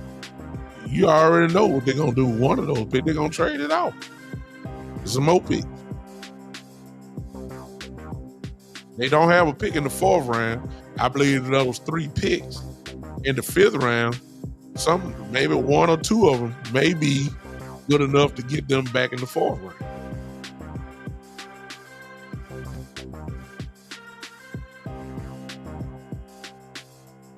Nope. JD, nope. He hadn't named the O-line coach. Maybe by Monday when Schottenhimer, Coach Schottenhimer have his press conference. I was supposed that he's getting all this stuff together now. Carrying most of these guys to the Senior Bowl practice. And I don't think it's going to take long either. Terry, you're right. Coach Matt, the defensive coordinator, he's a 4-3 but cover 2 type guy. Exactly. So obviously, since you said that, then you're going to get guys who fit your system. If you're a run heavy guy like Coach Schottenhimer is, then you're going to get guys in that's going to fit that system. But the old passes was going to stop maybe some of the desires and dreams of even Coach Schottenhimer. Because, it's like I said before, in hindsight, even though Zeke was incredibly productive, but if they had to do it all over again, because remember at the time when Zeke got drafted, it was between Jalen Ramsey, the cornerback, and Zeke. If they had to do it all over again, even though Zeke was incredibly productive, I believe that they would pick Ramsey.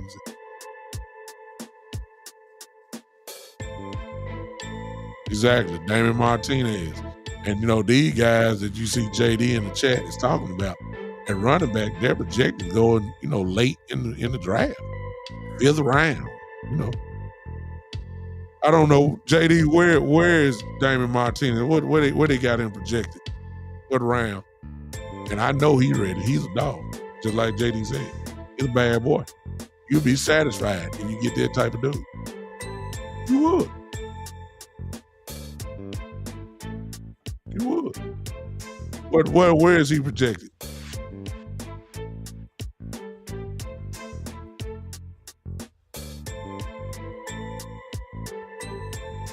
Well, Thomas, you're right. Round 4 or 5, exactly. That's what I said. I saw one where they had him in the 5th round. I'm like, nah. Why are you coming to that conclusion? This kid look like he ought to go dang near in the 2nd round. Thomas, I agree with you. Especially if Zach Martin retires. And I would agree with you on that about getting the O-line, old dude. And then that's how the Jones family think anyway. They believe in drafting offensive linemen 1st, 2nd round anyway. So that's almost a given. So I get that.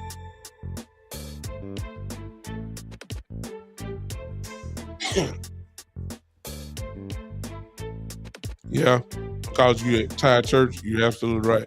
Heavy man covered. Because you had 2 guys that are better, that can go man.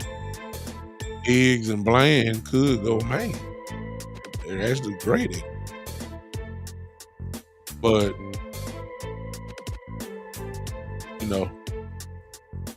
Coach Matt gonna bring his system in. He just gotta find guys that can play it.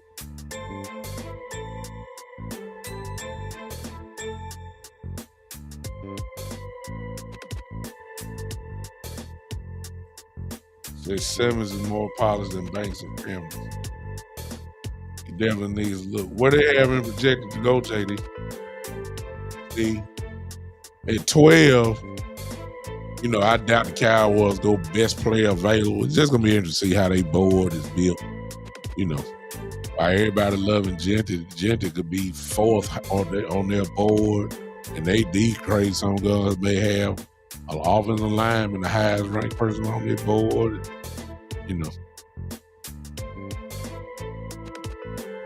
I don't know what Simmons is projected.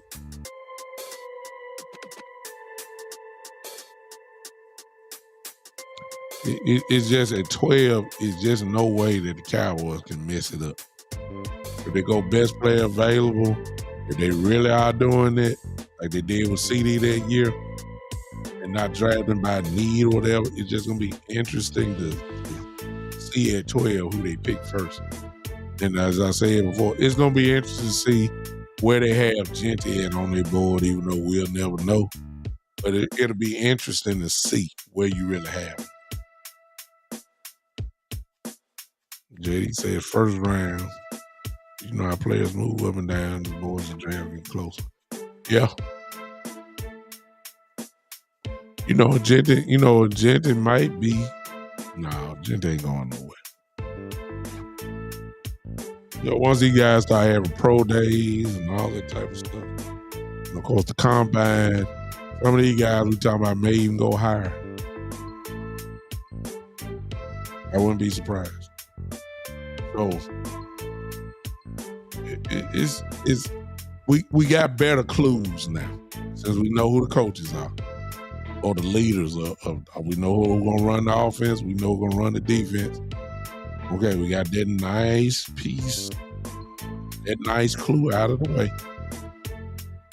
Now we're gonna have to go to this free agent list from the Cowboys, restricted free agents or unrestricted. Now we got to figure out who we gonna sign because that's gonna play into the draft as well. Like, something about like if we let go of Osi, I mean we definitely gonna have a defensive tackle somewhere. We don't have any. I know we got some guys that can play inside, but they really not inside guys. Golston, they're not an inside guy. Nealon, he's big enough for it. He's not a inside guy really. We gotta pay attention to all this stuff. Next show we're gonna do it on Monday night, I believe. I'm gonna get the free agent list together and we're gonna battle it out and see who we keep and who we let go. And that will help us out in the draft as well. So I might need to pull out a depth chart as well. Again, I think it's a solid hire. Solid, not sexy, but it's solid. And based off of my dwindling down the final 2 or 3 coaches, I don't see, since some guys really weren't in the race anyway. Based off the guys, I settled it down to 2. Based off Kellen Moore and Schottenhimer, I think it's really the same thing. Either way, if you would have hired Kellen Moore, I would have been crazy. I would say it's really the same hire. It's really the same hire. The only thing that we know that's different is we know what Moore can do. We've seen what Moore can do. We just ain't really seen what Schottenhimer can do, but based off his experience, which got to count for something, and what he's done in the past, and I really don't see the difference. Seattle was the offenses he coordinated were top 10 offenses. When he was with the Jets and he coordinated that, there was no better running team in the league than the Jets. It was number 1 in rushing. Seattle was the number 1 in rushing. So I you know, I don't. The only problem is, like I said before, is just that's Jerry's fault because you threw out Dion's name first, and everybody after that was somewhat of a letdown. That's the only thing. I think the kid can't coach. It's just that it's a letdown. Or whoever you would have hired, whoever he would have hired, everybody was just saying, oh, okay, yeah. All right, yeah, okay. You wouldn't, y'all got to admit that. Other than Dion, when if they would have said Dion in the middle, if you would have threw out Schottenhimer at the beginning, Kellen Moore, the narrative would have changed. But wherever you put Dion, whether it was at the beginning like it was, or the middle at the end, it would have changed the whole conversation. It's been like, yeah, Dion, oh my God, bring him. Yes, Dion. I mean, that was the problem. It's a shame that the coaches have to answer for that, or people hating on them because of that. It's just, I mean, we ain't had nothing else. You weren't getting Ben Johnson. You weren't getting Aaron Glenn. That's why they ain't pick up the phone. What's up, Jay Bryant? I see. So,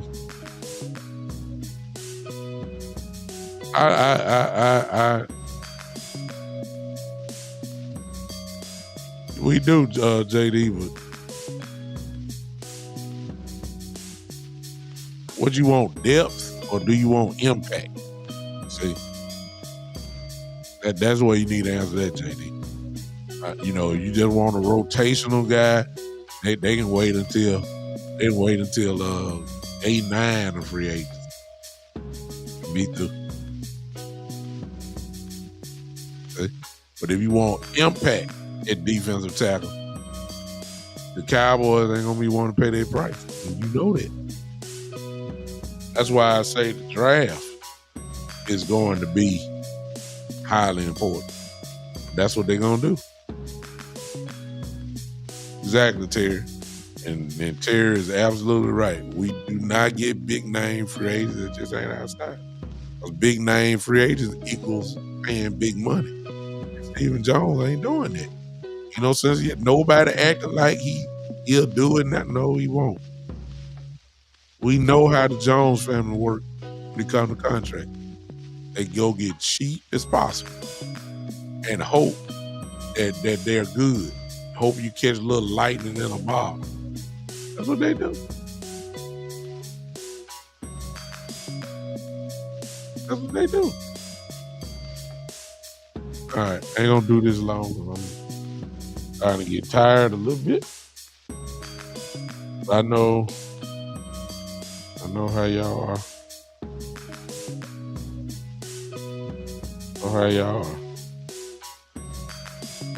All right, you'll see on the ticker there. You can call in. I know y'all got something to say.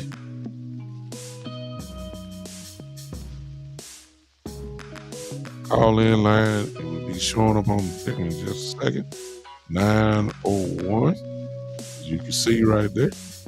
654. 6853 901 654 6853. You call right now. I'm ready. 901 654 I forgot the number. 901 654. I think it's 6853.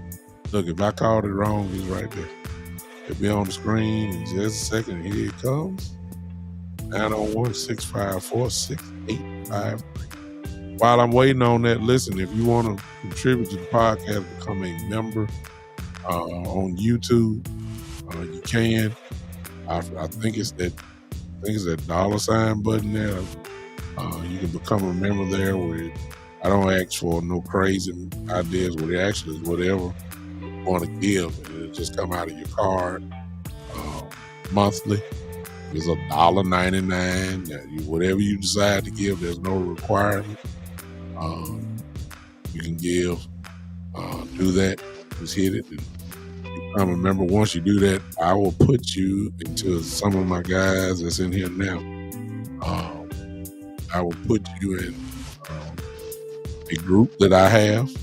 A lot of the guys are in here now. Big Time Show Patron group on Facebook. You would have to tell me what your name is, how I can look for you, and you can email that to me if you want to. Let me see this. Y'all.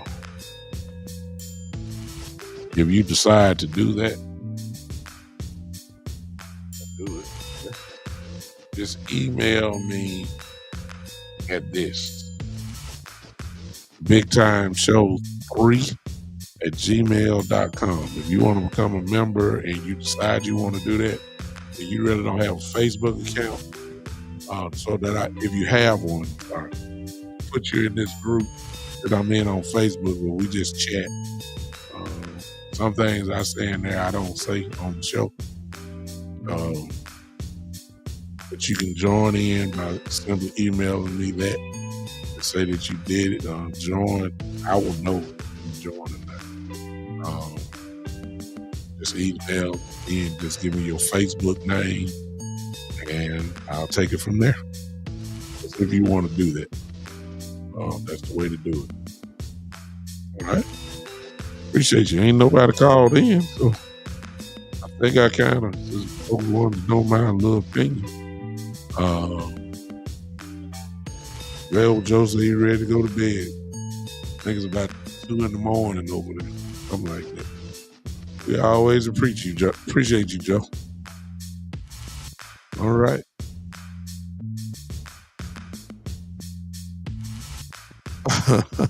Terry says for only $1,500 a month, you can join. I wish people would do that. I'd be appreciative. No. I'll let you guys, when it comes to that, boy, you're a fool. You can join for whatever price it is. It'll come out your card every month. And I don't really put one there. All right, I got a call there. Call from Terry Turner. To accept, press 1. To send a voicemail, press 2. All right, my brother Terry is here. What up, Terry? So you just put that funny comment in the chat. Boy, you funny. You done stopped me from my I wish. No. Y'all might value, look, they might value my opinion, but they don't value it that much. What's going on? I was just off the wall thought. And I was just thinking, I know it can't be true, but in an alternate universe, do you think Gary is driving this as low as he can, knowing his day is short? That way, when he leaves, his son will look like the conquering hero when he actually bring us back and start doing all the things like getting free agents, actually taking his hand off and letting the football guys do it. All the stuff that Jerry wasn't doing, trying to put the shine on his son.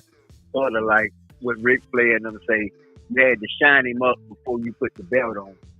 I don't know, Terry, because I don't know. Because what he doing ain't working.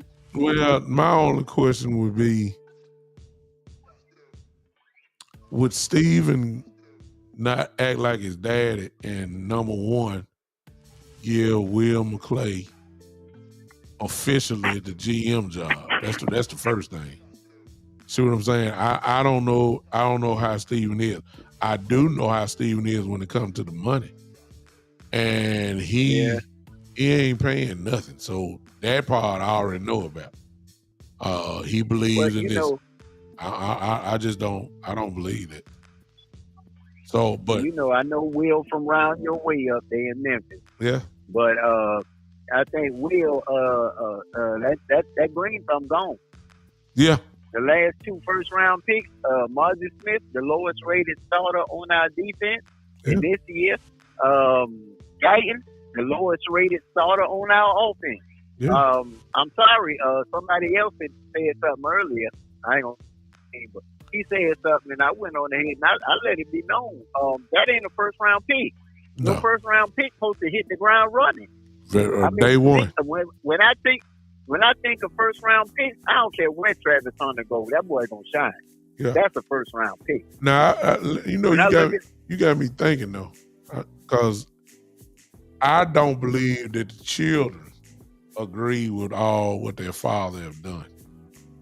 I think that the kids are. Yeah. I don't think the kids are as bullish, and I may be wrong, like their dad is. I really believe that. Watch this. I believe that Charlotte would be the president of the Cowboys, and I believe she would make Steven head of football operations. I think it'd be some new titles, and I believe that they will officially name a GM, because Steven ain't football smart like that. Not like, you know what I'm saying? He don't impress me at that. I believe he'll just make sure that we're doing what he do as far as contract goes. I believe that's going to happen. But I believe that they would give Will McClay, if he's still here, I do believe that they would probably give him a GM title finally, since he really doing the work anyway. I believe that would happen. I believe that Steven knows how smart Will is, and I believe that he will let him run that part. I think that now the only wild card is, what is Jerry Jones Jr. doing? I don't know what he does. I know what Charlotte does, and I know what Steven does, but I don't know what Jerry Jones Jr. does. I don't know. You know, I just cannot relate to the Jones/Adams family. I mean, I was through with them the day I found out that Steven didn't like his daddy signing Deion Sanders. And this is where I just can't relate to it at all. He pushed his daddy up against the wall. Yes, sir. And balled up his fist. Yes, sir. And his daddy only said, yes, sir. What? You look mad enough like you want to hit me. Yes, sir. Now, in the real world, yes, sir. Beto Turner, yes, I pushed him up against the wall. Doc. Bro, I got something. Doc. I don't feel like fighting one of these incurable diseases or something, so Doc. I'm taking the easy way. Let me tell you something. My father's name, and he's Douglas Brooks, obviously Sr. I promise you that if I would have did what Steven Jones did to his daddy, Douglas Brooks Jr. See, I can relate to that. Douglas Brooks Jr. may not be here. I know where it's going. Doc, I may not be here. I'm just telling you the truth. He ain't nowhere in the world. That's what, Doc, that's my why dad I is, call him the Adams family. yeah, Doc, my dad is 72 years old right now. I'm 51. I got, my dad told me a long time ago, it makes no difference how old you get. The same 22 years that when you were born, I was 22 years old, is the same. It ain't never changing. It's gonna be 22 years. And he's told me the same respect that you gave me at 5 and 10 years old is the same respect you will give me no matter how old you get. So my daddy right now can walk in this house right now, look at me and say, sit down somewhere. And guess what I'm gonna do? Sit down? I'm sitting, Doc, because I still believe he can look at me. See, I was so nervous with my daddy, man. I ain't gonna even lie to you. I was so scared of my daddy. You know how when men be having their belt on and the pants start falling just a little bit, you unbuckle the belt and you know tighten it up. Well, see, I had a whole different perspective. When my dad started touching his belt, I froze. Yeah, I froze. Doc. Yeah, it is. And let me tell you something, Doc. Terry, I look at him now. Do you hear me? I'm 51 years old, and whenever he started adjusting his belt now, I still get that eerie feeling in my stomach, and think something gonna happen. I ain't lying. That's what. See, if I would have balled my fist with my daddy, Doc. Oh my God. Ooh. I don't even want to talk about that. I started crying right now. I was that one that got a beat in front of the class in second grade. That what I'm trying to get you to understand. And you know, Daddy he was so ticked off. He was going to work Yeah. after. Yeah. He was a long show. You know what? So he'd already done went on ahead and told the guys I'll be there after I go down there and see what's going on. You know that what? woman went on ahead and talk a little bit. Uh-huh. Well, he heard enough that he started pulling his belt off. He got nerves then. And his pants started to slip down a little bit. Yeah. That done pissed him off. He would get mad if that happened. I go in the other room. That joker went on. Man. I get out of the vicinity. Only thing they did to help me out was they pointed for him to go behind the chalkboard. Yeah. You know what, Terry? I got something too behind the chalkboard. I already know. Terry, let me let you go. So I'm gonna give y'all a special treat. I'm gonna call my daddy right now and give, because he don't know the scenario. I just want y'all to hear free of charge. I'm gonna let my daddy talk to y'all.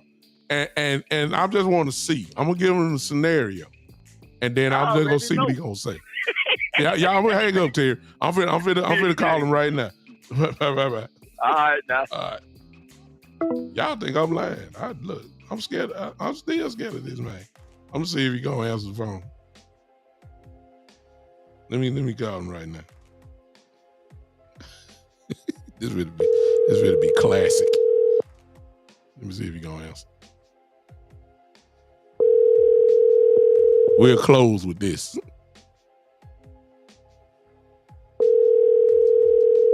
He may not answer. Look, I'm so scared of him. I ain't gonna call him back. Now, he might call me. Call has been forwarded to an automatic voice. Okay. Now he might call back, but it ain't gonna. Hey, look, I ain't gonna call him back now. Oh Lordy. Don't worry about it. I'm gonna bring him on the show. I sure am. And I want y'all to hear how different it is. Some of y'all argue with y'all folks and all that type of stuff. And Doc, I stand at attention like a drill sergeant walked into the room. You immediately stop what you're doing, just jump up and salute immediately. Look, if he answers the phone, I just throw the scenario, then I get quiet. And then if he don't say nothing, I just okay, Dad, is that it? Yeah, that's about it. Oh, okay. All right. Well, I'll holler at you then. All right, Daddy? Yes, sir. Yeah, that's right, Joe. Exactly. He would. And he told me a long time ago. It don't make no difference how old you are, son. Same 22 years. It's still the same 22 years. Some of y'all call y'all parents by the first name. Like when Steve be talking, call him Jerry. Man, if I call my daddy Doug, what? He'll look back at me. What you say? Like, what? He's only had one name, Daddy. Not Dad, because he taught me to say Daddy. And ever since 1973, even if it was in goo goo gaga language, it would die. I couldn't put it together quite yet at that age. But once I was able to put it together, it's been the same name. I don't know nothing else. I will never call him that. Look, the only time when I'd call him by his name is when they ask you on your when you're applying for a job. Sometimes they'll say, "What is your father's name?" And I feel comfortable then. I write it down. That's it. If they ask me to pronounce it, I say you can read it. It's right there. See, I probably say it then. See, you say you call your dad Papa. Hey, it ain't no wrong with that. Whatever he called you, whatever age you was, I bet you was still calling that same name. I'm telling you, Doc. The same respect. Jerry, he called his daddy Jerry. What? He picked, y'all done seen it. Y'all saw the video when Jerry signed Dion. That's what Terry was talking about.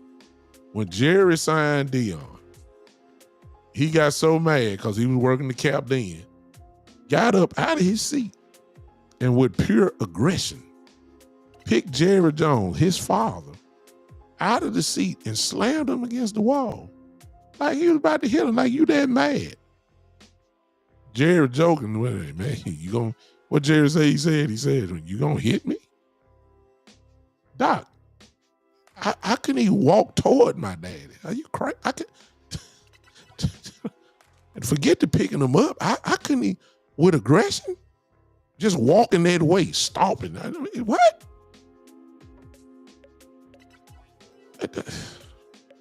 Y'all don't understand. All right, that's enough. I wish Daddy would call. I bet you gonna call me soon as I get off too. Man, I appreciate all y'all. Thank you to all those that were on TikTok. Thank y'all for joining in on me. I appreciate it so much. Appreciate all my family here as far as my big time show family here. Y'all come on back on Monday night. We will start going in the other direction now that the big puzzle now has been solved. We know who our coaches are. I'm sorry. We know who our coaches are. We can start kind of figuring that we know what kind of systems they run. So you know you're going to get players that kind of fit your system. We know Schottenhimer loves to run the football. We know Coach Matt, the defensive coordinator. We know that he's a 4-3 cover 2 type for defense. So we can now start looking at the draft and start figuring this stuff out. But first things first, which we will do on Monday night, we're going to look at these free agents that we have on this team and see who we're bringing back or who you think we're bringing back. And we can start moving from there. All right. Y'all come on, hang back with me Monday night at 7 o'clock. We'll do all this again. Coach Schottenhimer is the man now. I ain't going to ask you to get behind him, but if you're a real Cowboy fan, you will. I think it's a solid hire. I don't have no problem with it, but whether you do have a problem with it or you don't, guess what? You ain't going nowhere. So might as well get used to it. He's here now. It's his time. Oh, yeah. Yeah. Well, you know, I see you, Joe. Yeah, we old school. It's the truth. I wish my son right now at 10 years old would call me, hey, Doug. Hey, big time. Hey, you know, I wish he would. You know, I ain't going. I'm too old. I don't understand today's teenager or today's kids. It was a certain, if you've been raised by a man of the 70s or a woman of the 70s or the 60s, it was just different. You know, it ain't like it is now.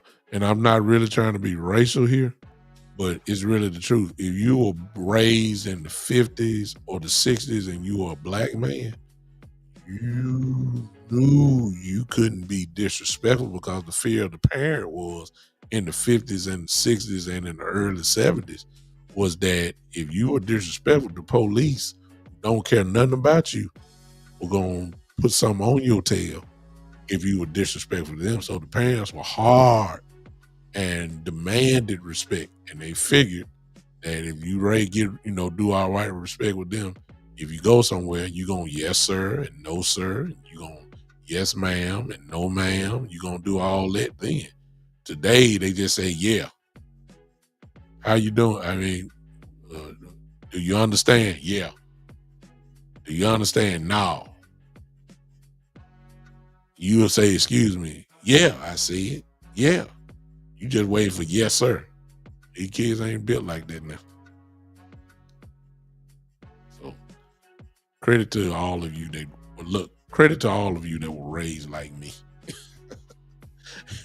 Look, and this ain't color generated. If you white and if you're black or you Latino, whatever you are, and you were raised in the 50s and the 60s or the 70s, you know exactly what I'm talking about.